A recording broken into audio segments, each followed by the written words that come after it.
Hi everyone, welcome back to the channel and College Process. Once again, I'm Ed from Principia Prep, and today we're going to be going over understanding the federal direct loans, sub and unsub. But before we begin, if you are new to the channel and looking for additional college content, please hit the subscription button down below. It will notify you when new videos do come out. Also, we're still running the James Russo Memorial Scholarship if you're looking for scholarship help for your students out there. Very simple to apply to our scholarship program. Down below in the description is the link to the video for the James Russo Memorial Scholarship explaining how our scholarship program works here at Principia. Also down below in the description is also our organization's Venmo as well as our Bias Coffee if you want to help support the channel, allowing us to keep making these college videos for you guys out there. And all that being said, let's jump right into today's video, understanding the federal direct loans, sub and unsub. Now you might have gotten your financial aid award letter for your student for next academic year and you're wondering, where did these federal loans come from? It's a federal direct subsidized and federal direct unsubsidized loans. And you may be wondering, what are these things? And the reason you're being offered, or at least your students being offered, federal direct loans to attend the college next academic year is because of the fact that you guys filled out the FAFSA form. So when you guys fill out the FAFSA form, one of the things the FAFSA form does, regardless of your financial need or your situation scholarship-wise, is it automatically provides you with what's known as a federal entitlement of a federal direct loan. Now, if you're going in for freshman year, you'll be offered $5,500 of federal direct loans. If you're going into sophomore year, you'll be offered $6,500 of federal direct loans.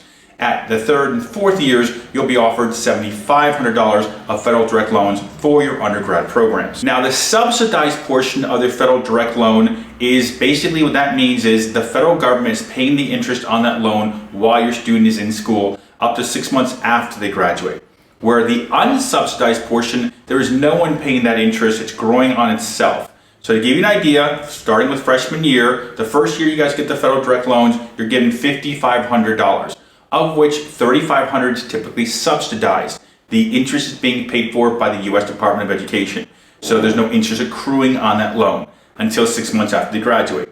The $2,000 remaining, that loan is growing on itself because of the fact that no one's paying for it. The federal government's not, and you're not either. Now, both these loans do not, either one of them require any payments while they're students in school.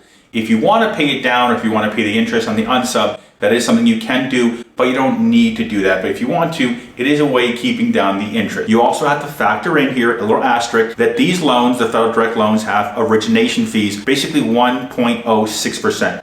added on top. Now, the loans are offering, you have no credit check, there's no job requirement, any of these kind of things. It's basically given to your student off the basis that you fill out the FAFSA form, basically indicating that the student is looking for financial aid assistance, as well as they're going to be attending a college. Now that you have the federal direct loans, the next thing you need to do to make sure they go through and get processed to be able to help pay for the tuition and so on and so forth, the fees of the colleges, you must accept them on the award letter. So on the award letter, you're going to see it's going to say accept or decline for both the subsidized portion and the unsubsidized portion. Since they break them apart, you're able to choose which of these two loans you want or choose to take both of them. Because of the fact that the subsidized portion has no interest rate, I typically tell parents this is the best loan to take out because there's no one charging your interest while the student's in school. So essentially it's like somebody letting you borrow money for 4.5 years basically with no interest rate because the federal government's paying for it essentially. Now the unsubsidized, the interest will be growing the immediate moment that loan is originated by the college. So when you see on the award letter showing that $2,000 of unsub,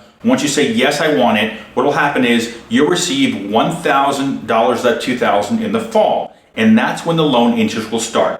And then the other $2,000 for the spring semester will typically happen right around January or so. So that's when the $2,000 in total interest will basically start accruing. On the subsidized, it's being paid for by the government. So it's obviously not that big of a deal for you if it does start or doesn't start at whatever point in time, because it doesn't matter to you until your student either graduates college and then 6 months later after the grace period has to start paying it back with the interest basically being put back on, or essentially if your student leaves the school at any point in time. Now, to be eligible for this loan, once again, FAFSA has to be in place, and you also have to sign off on the award letter by checking off, yes, I want this loan, and checking off both if you want both of them. The next thing you need to do is you must both do the master promissory note and the entrance counseling paperwork. Now, both the master promissory note and the entrance counseling paperwork are both done on studentaid.gov. I'll show you guys here on the site. You essentially go online. You can either go by starting off by going here and signing in to your account, or you guys can just go right here which says loans and grants, and on the left hand side here you'll see it says master promissory note and entrance counseling. Either one of these you can start off with. It doesn't matter which one you start off with because of the fact that once you finish one of them,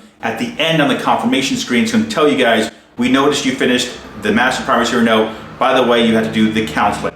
Or if you do it the other way, we see you did the entrance counseling paperwork, you now need to do the master promissory note paperwork. Both these documents are required because 4 things are needed for you to get this federal direct loan to help pay for the college cost. The FAFSA has to be done, you must accept it on the award letter, and you must do the master promissory note and entrance paperwork.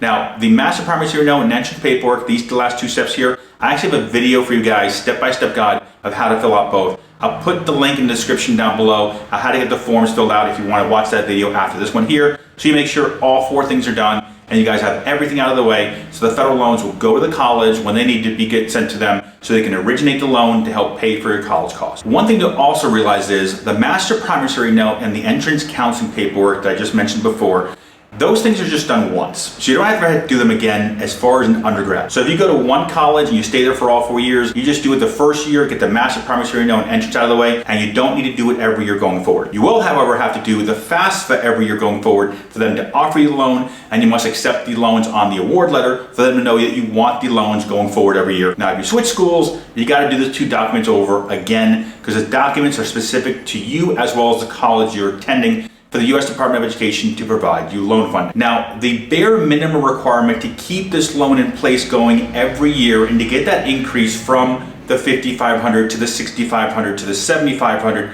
is very simple. Your student basically, and you as a parent, have to do a few things. Number 1, you must fill out the FAFSA form every year to get that loan offered to you for the next academic year. Number 2, your student must be going to a college, an accredited program, and then the third thing that student has to do essentially every year to keep this loan going is they must make sure to maintain a 2.0 GPA. Anything below a 2.0 GPA in the world of college means you're not eligible for basically any financial aid. You can take out private loans, yes, but you're not eligible for any federal, state, or institutional aid whatsoever if your student falls below a 2.0. So if your student's having some hard time in college the first year, you got to make sure to get them above that 2.0, because if you get below that 2.0, then almost all financial aid is gone essentially. Free money, grants, scholarships, loan opportunities through the federal programs, as well as unfortunately work study programs. So the whole thing's taken away at the 2.0 below mark. At 2.0 and above, you're fine. So if you're thinking about should we take this loan or not, I would highly suggest if you're getting the subsidized portion to take that loan at least. Maybe not the unsub, you can think about it later on if it makes sense for you or not, but definitely take the subsidized because of the fact that it's basically the only loan out there that's helping you on the interest side, going forward with having no interest while the student's in school. Also, if your student goes off to grad school, they will continue to pay this loan interest for you guys until 6 months after your student graduates. So this is not just an undergrad situation of benefits as far as this loan being subsidized. So if your student's considering MBA or pre-med or pre-dental or anything like that, they will keep the federal government paying your student loan interest while your student's in school the entire time. Now that being said, when your student does graduate, whether they take the subsidized loan only or both the sub and unsub, both loans together every year going forward, after they graduate, 6 months later, they'll be notified by their servicer. Now, the federal government basically provides you a middleman in this entire process to help pay back the loan or ask any question. Those are called the servicers. The servicers, I have a list of them right here. You can also look them up on studentloans.gov. Basically, these are the people that service the loan for the federal government. So basically, the federal government has these people in place to answer questions and help you guys with any paperwork. This is specifically important once a student graduates, you guys know who your servicer is. You will be given a servicer by the U.S. Department of Education. It's basically just taken off the list. Everyone's the same. All the terms, all conditions, everything's the same, interest rates, etc. So it doesn't matter really what servicer you have. Another benefit, another good thing about the student loans, especially the federal direct loans, the sub and unsub, is they provide you, when you do graduate, a standard 10-year repayment structure paid back on a monthly basis. Now, if you have any problems making any payments back, there are multiple ways to extend the loan out. You can either utilize forbearance or deferments or even hardships to actually extend your loan out. So if you're having any issues or concerns or things are happening in the world financially for you or your job loss, you can always have a situation where you don't have to make any payments. Or you can make interest-only payments for a few months, a few years in some cases, to be honest with you. So this is one of the benefits and one of the reasons why I do tout and I do tell students a lot of times that it does make sense to take out the federal direct loans. And then of course, if you're having any issues once you graduate, they do have a lot of different ways to help you guys out other than just delaying the payments or stretching them out. You can always look into the SAVE program or pay or repay or the income contingency programs to basically extend your loans out but at the same time having you pay lower amounts, much lower amounts, anywhere from 10 to 15% of your discretionary income, which the benefit here is if you guys are making these payments over that length of period of time, in some cases 20 years or so, they will actually forgive any debt you have left over, which is a huge benefit. In addition to that, if you are looking at the federal direct loans as an option to help pay, another thing to consider too is the Public Service Loan Forgiveness Program. And this program here, if you're working for any government or state agency whatsoever, if you're a teacher or nurse, a doctor, a firefighter, a police officer, I'll put all the different categories here for you guys to look at as well.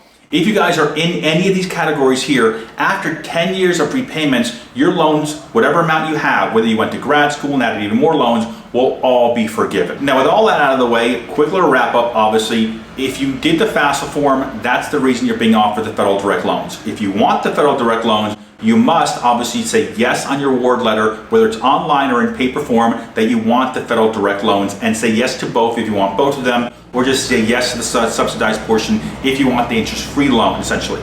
Then, of course, you have to do the last two steps here of the four, which is get the master promissory note done and the entrance counseling paperwork done. You do all four of those things, you'll be perfectly fine in getting the loans to go off and pay your college bill. And other than that, if you guys have any questions or any concerns, on the screen is my contact information. If you guys need help, you can actually text me. That's my cell phone number, and text, by the way, is the fastest way to reach me. The other way is to email me. If you do call, unfortunately in some cases there is a 1 to 2 week delay because I'm doing a lot of other stuff, so I rarely answer the phone. But if you guys text me, I usually text back within the same 24-hour period that you text. I do help families out with the entire process, admissions, financial aid, so on and so forth. So if you do need help, please feel free to reach out. Other than that, thank you for watching today's video. Once again, my name is Ed from Principia Prep.